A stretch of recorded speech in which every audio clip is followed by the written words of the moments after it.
Now, if you're in sales, you are going to definitely have lost a deal at some point in your career, me included. And losing a deal is not always a bad thing, in my opinion, because it means they're not right, they're not quite ready. It could be the fact that you don't want to go ahead with the deal. And I don't know whether you would class that as a lost lead or whether you would say, not fit or not ideal. So, however you're logging it, you keep doing that. But something I find very interesting is that when it comes to winning and losing deals, is that we're not spending enough time in understanding why. Now, the win bit is great because we're on a high, we've won, we've killed it. Yes, let's keep going. Now, that momentum will definitely help you continue to move forward. And that's always great. And whenever we win something, whether if we're having a great day on the phones, if we've found, a template or a guide or something really hitting the mark, we want to really lead with that. So it's easier to find the path once things are working really well. However, when it comes to a lost deal, I want to know everything about why we lost it. Now, I don't take any loss personally. I never have. It's very frustrating for sales managers that have managed me previously because I was always like, okay, cool. Well, we lost. Shame. I've got more in the pipeline. So let's go and find that. However, let's look at why we lost it. Let's look at what stages we lost it at. And for me, data is my favorite thing. I'm a proper data geek. I spend, if I've got nothing to do on a weekend, I will go and look at data because I just find it just helps me to think differently. It helps me to consider ways that we could be doing things. It helps me to learn from things. It helps me to make, better decisions. So with all of that in mind, when it comes to a lost deal, I highly recommend that you find a lost deal and review it per month. Now, you might not be losing a deal per month. And that's great. Awesome. Well done. But I'm sure you've got past deals. And if you've got a larger team, then the chances are there's one being lost. Now, you might not have even got it to the lost stage yet. It might have just been wavering or it feels a bit rocky or something was meant to happen and it didn't. And so in that realm, we want to then make sure that we've taken the time and we are reviewing it. So if this is the first time you're hearing about a lost lead review or a lost deal review, then I highly recommend to go and find one. You'll have one that comes to your head straight away. And that's what I always find whenever I ask this question within a group. Everyone always has that one deal that comes back, and it might have been recently or it might have been within the last 5 years. And so we want to use that as our starting block. So if you've got a large team and there are multiple deals, then I would be choosing one deal per month to go through as a team. Okay. So firstly, I'd be looking at why, did we expect to lose? Was that on the cards? At what point did we realize they were going to potentially not come through? And so there's a big difference between thinking we're going to win and winning, or thinking we're going to lose and losing. And so we want to understand that if we are surprised by that loss, if we didn't expect to lose, what did we miss? And if we were expecting to lose, at what moment did that happen? And then we start from that moment of where we expected to lose and go backwards. So it's very, we can get really deep. We could do it in 20 minutes and we could do it in 3 hours. It's really dependent on how much emphasis you want to go into and how much detail there is. Now, the less amount of detail there is, then often that comes down to the fact that we're missing something. We didn't qualify effectively. Now, when I get asked about, we've got a challenge around conversion, or we've got a challenge around objections or objection handling, there isn't a challenge around objections. There isn't a challenge around conversion. There's a challenge around what you do right at the beginning. And that beginning piece is around your qualification and around how you're doing it. So they're things to bear in mind. And that's why we want to go back to the beginning of where did they come from? How did they come into the funnel, into the sales process? What stages did we go through? Now, when it comes to winning, I'll just touch on this for a moment because I want to really focus on the lost. But when it comes to winning, if we can see how many touch points we did, and on average, every time we win, we've done at least 11 touch points, that's going to be our indicator that that's what it takes to help us win. When we know that, and then we come back to this lost and we see that we dealt with them 6 times, that could be where our trigger point comes in. And it often won't be just one thing, but it might be a multitude of things, or it might be something that we haven't understood. And when we identify that, if you do have a high volume of lost leads, this will often answer so many of them for you.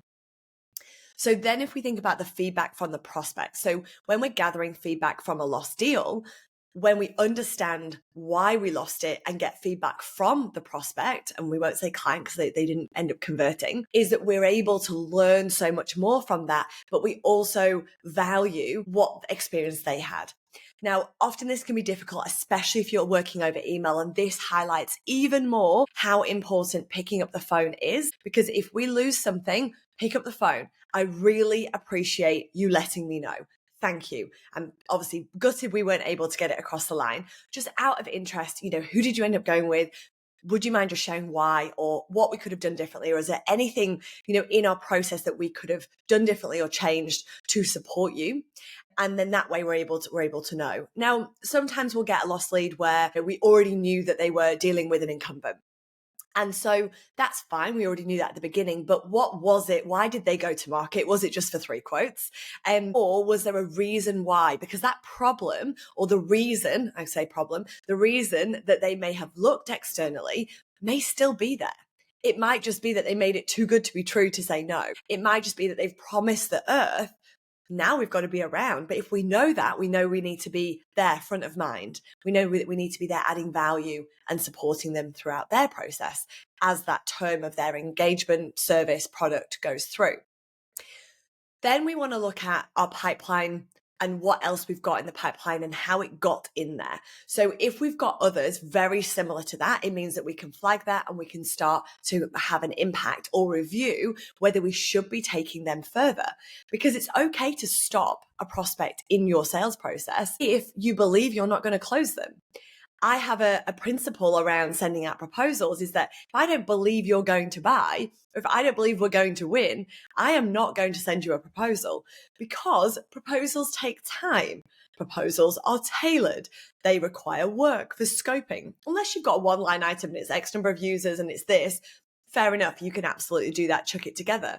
But we still shouldn't be sending that unless we believe that they understand everything and we understand everything about them.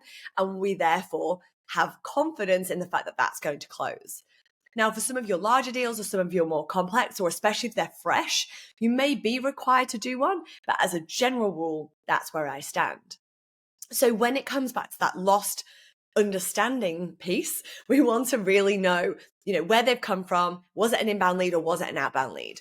I've got clients that will find that inbound leads are warmer and they get through the process quicker, but they will find that they will potentially lose more because they are not always their ideal client. And you will find other clients that will then say, anything inbound we kill, because it means that we're in. They know who they are, they know what they want, and they're ready to go. So with that in mind, we need to be really aware of where they're coming from, but also looking at our outbound, because what it should look like is that your outbound should look like that you're dealing with your ideal clients. And so if you are losing more of your outbound, that's also okay, because you're going after more. The people that come in know who you are and what you offer. So they're like, I want that one. I want to do that. I want to get that. And so when we look at the outbound, when we think of lost, often people look at, we ring 100 people, we speak to 50 people, we get 5 meetings, that they look at the other numbers within that we didn't get across the line as lost. And it's also very important to understand the difference between an outbound prospect that said no versus someone that you spent 6 hours with and created a proposal and they've said no, because they're 2 very different no's and they're at 2 very different stages.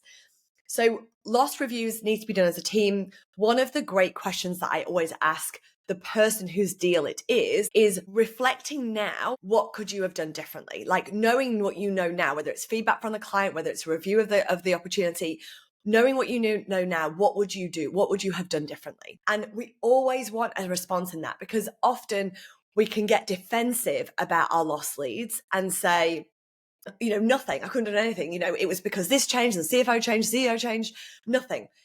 That's not true. If there was a CFO change, okay, well, could we have asked that question earlier on? Well, how would I have known? Okay, well, let's understand how long they've been there. Let's understand who else needs to be part of that deal. And it's really about being on top of them, because you might have waited 2 weeks to follow up. And in that time, a new person started, they've been in for 2 weeks, they've reviewed the proposal without you, made a decision because they don't really understand it, and away they go. So the learning would be, let's go and make sure that we're on top of it and we're in touch with them frequently. Let's make sure we're following the company and them online, on LinkedIn. Let's make sure that we are sending through value, so we're not going that long without communicating. There's so many ways to find different approaches. And if we're not open to those, it's going to be very difficult to learn. And so the second piece I always ask once we've understood it from the person that owned the deal is then asking the rest of the team, is that based on now what we've learned, what else could we have asked? What else could we have understood? What else could we have implemented? And it's not an attack on the person, because next month we're going to choose somebody else's and we're going to do the same thing again. And then I would then suggest that we throw in a win, a one deal, and we review that, because that's going to be good. That's going to make everybody feel good. We're not dwelling on a lost lead, but we are definitely being aware of why and at what stage, because we absolutely do not want that to happen again. Now, when it comes to lost leads, often I ask this question, and often the response is, when I ask the question around when you lose a lead, what happens to them? Where do they go? Because most lost leads go into the lost pile, and that's where deals, prospects, opportunities go to die. And yes, they're already dead in your world, and you're like, I don't care about them, they're dead to me, move on. You ruined my week, you ruined my quarter, I didn't hit my commission, so I am never dealing with again. However, if we then pop them in that lost lead and they often just go there into a pile and nothing happens with them, if you have a great marketing engine in your organization, then often that will go back in and they will potentially get marketed to, but they'll get marketed to as though they've never existed. Okay, so it'll be, high name, we're seeing this, we're doing this is what event we've got on, come to this webinar, here's what we're seeing in the industry. It's not going to really be tailored to them. And so whenever you lose a lead or a prospect falls out of your sales process, you want to ensure that you have a 12-week reminder that says, go and find out what they ended up doing. Go and find out how it's progressing. Go and find out how they are finding whatever choice they made, and find a way to add value and share something.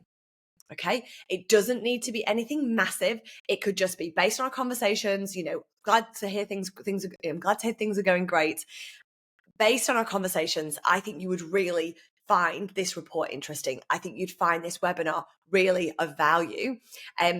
Obviously, you don't need to be a client to come along to that. I would love to still keep in touch and get you there. That means then that you have now shown up, you've been the bigger person. If you were feeling maybe not so big earlier, you've then gone after them, you've shared something, you've understood where they're at, and then you've added value.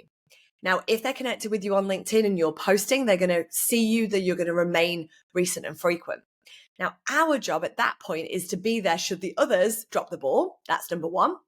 And then number two is that when they are ready to review, renew, whatever that looks like, product or service, you are going to be able to be there again, and you will have learned so much more in that 6, 12, 18, 24 months than what you did when you lost that deal originally. So we have to make sure that they don't get put in a pile of everything else, because when we do that, it means that we're just not really taking them to where we're not taking them where they need to go, but we're not doing anything to add value. And if you think of all that time you've spent with them doing the things, make the most of that. Keep going with it. Don't just stop. So the lost lead review is really important. If you do lose, we need to make sure of what they go to in your funnel. Now in Pipedrive, once we lose a lead, it goes into lost lead, and then we automatically will set an activity. Different CRMs will allow you to have different automations. So one of the automations we can build in Pipedrive, I know HubSpot can do this as well, is that you can then create an automation that at the end of losing a deal, it will automatically create an activity or a task that will go into your name within a period of time. So if you lose it in 12 weeks, it will have a reminder. We do this for clients that come on board, and we do it for clients that don't come on board, because it's important to understand that not everybody is ready for you right now, and a no today does not mean a no forever. I've shared before plenty of stories around winning a deal after 18 months, winning a deal after 2.5 years, winning a deal, that we lost originally and now we won it, because you just never ever know when they're going to need something that you offer that somebody else doesn't, or when they're going to see the fact that actually maybe they should have made that decision. If we don't do a good enough job in the sales process, we are letting them go off and do it themselves. Just the same as when we don't follow up, people go and Google. Okay? They go and Google something, they go and find something else. And it means that we are leaving them to go and do that by not following up, by not putting them into our process, by not continually engaging with them. The same thing with lost. One of the things that a lot of people will do is they'll do a lost lead review 12 months later, and we'll go, oh, quick, we've got that license that potentially is up for review. and then they reach out. And now it's been 11 months since we last spoke to them. It's like, hey, great to speak to you a year ago. It's now the time for us to chat about your licensing. Not ideal. Not ideal. And so we want to make sure that we're learning, make sure that we're applying it to others, because the more we learn as a team, the more we collaborate on that, the more we can put together. Now, I found a statistic, love a stat, I love a number, and it said that teams that share and review lost opportunities together are 60% more likely to improve their overall close rates. 60% more likely when they do it as a team. Okay, so we want to make sure that it's there. When we look for patterns, we're able to understand the no decision, we're able to understand where we've lost it, and then we can then make a plan of what we would do differently. Now, if we are losing, final piece on losing, if we are losing to the same people regularly, the same organization, then we need to start looking at our competitor analysis. We need to start looking at where we're at in the market. We need to build a battle card. We need to build some collateral and stories and examples around how we differentiate. Because without that, we are going to keep losing. Now, something that often people tell me is they say, well, I don't really care what other people are doing. I don't really care who else they're considering. But if we ask that question early on and then we lose and we never get the feedback, we'll know it's one of those two businesses or organizations that they went with or that they told us about. So now we can make a plan. Now we can do a review on the market and see where it's coming up. If you're finding that it's random here and there, then great to know, great to be aware. But maybe not so much for us to do in terms of a competitor analysis, but looking at how we differentiate from all of the others there would be great. A lot of salespeople struggle when the leader, when the sales manager or the owner of the organization isn't filtering down why or how we stand out. And that is a really big challenge to overcome as a salesperson when you don't understand the bigger picture and why they created that organization beyond the money, if the money was the driver. Okay. So a lost deal review is not just understanding why, not just understand why we lost that particular deal, but how do we turn those and others just like them into opportunities to improve future outcomes. We want to get the team collaborating. We want that 60% growth. We want to see that 60% acceleration of people working together and improved outcomes from leads. But when we work together, we share insights, we build and we learn as a team, it means that we'll go so much further than when we do it individually. And if you are one salesperson in a team, or if you are the founder salesperson as well, then this still applies to you. Get the rest of the team involved. Go and speak to other people in the industry. You are not alone and you do not have to be alone. And so we want to reduce the chances of losing. We absolutely do. But we also want to learn from them when we have the opportunity to and take it through to the next level.